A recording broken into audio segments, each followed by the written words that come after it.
Junior college आणि सर्व विद्यार्थी रस्त्यावर उतरलेले आहेत. कारण नीट घोटाळा जो झालेला आहे त्यामध्ये आत्तापर्यंत 720पैकी 720 जे मार्क पडलेले होते हे आत्तापर्यंत 2 किंवा 3 विद्यार्थ्यांना पडायचे, पण यावर्षी 67 ते 68 विद्यार्थ्यांना 720 मार्क पडलेले आहेत आणि 719 मार्क 718 मार्क या नीटमध्ये कधीच पडू शकत नव्हते, पण तेही ह्याच्यामध्ये पडलेले आहेत. तर यामध्ये जे NTA ने सांगितले आहे की आपण ग्रेस मार्क दिलेले आहेत, पण ग्रेस मार्क कसे दिलेले आहेत याचं काहीच एक्सप्लेनेशन दिलेलं नाही. त्यामुळे हा जो काही घोटाळा आहे लवकरात लवकर बाहेर निघावा आणि विद्यार्थ्याचं नुकसान टाळावं यासाठी सर्व विद्यार्थ्यांचे असं म्हणणं आहे की परत एकदा नीट एक्झाम व्हावी.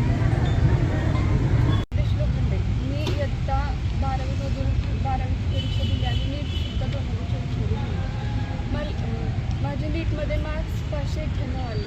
मी माझे मार्क्स बघितले तेव्हा मला बरं वाटलं, पण जेव्हा मी रँक वाईज बघितलं तेव्हा मला खूप त्रास झाला. कारण मार्क्स जास्ती पडून सुद्धा रँक एवढी खाली येणं शक्यच नाही. हा फक्त NTA हा स्कॅम फक्त NTA झाला.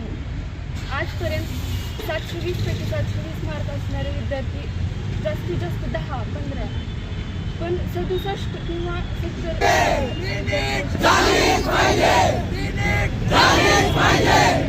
नीटची परीक्षा